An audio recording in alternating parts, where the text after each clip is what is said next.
how you doing? It's Mark here again, and today I'm going to show you a simple, deceptively tricky exercise for the left hand. Now, most people, when they're first starting to learn simple kind of lead techniques or kind of first getting into scales and stuff, I've noticed that there's a lot of extraneous kind of left hand finger movements. Everyone's hands have got a tendency to flail around or move really far from the fretboard, and this is a really simple exercise I learned years and years ago to try and just focus on keeping the left hand as close to the strings as possible.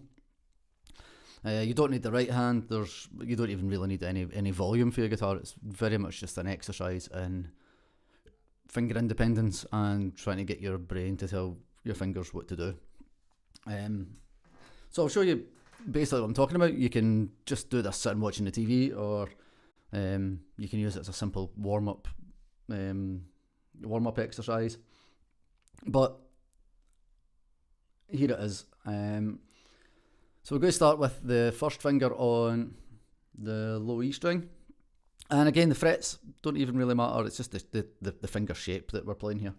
So I'm starting on the low E string, 5th fret, the A string, 6th fret, low E string, 7th fret, and the A string again on the 8th fret. So you've got two fingers, 1st and 3rd are on the low E string, and 2nd and 4th are on the A string. Now, what we're going to do is move two fingers at a time without moving the other two fingers. So we're going to keep the 2nd and 4th fingers on the A string while we lift the 1st and 3rd at the same time and place them on the D string underneath the 2nd and 4th. So now you've got the whole thing upside down on the next two strings.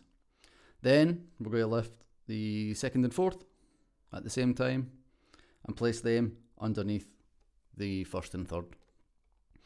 Then we're going to keep the 2nd and 4th where they are, lift the 1st and 3rd at the same time, place them on the B string underneath, and then we're going to lift the 2nd and 4th and place them on the high E string underneath.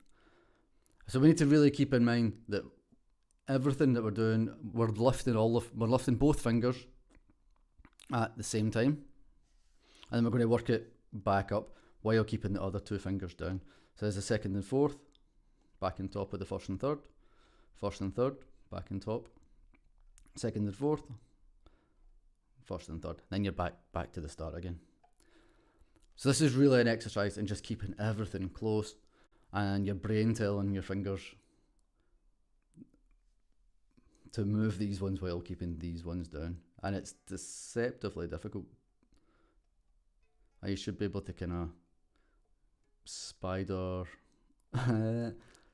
your way up and down the fretboard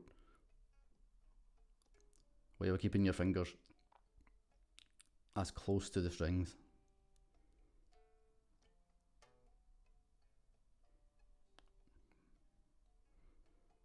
Keeping them as close to the strings as you can. And just walking them up and walking them down. So back to the start again. Up. And back down. Once more.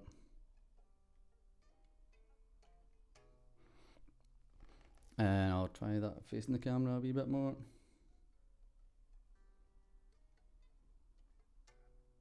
Oh. That one.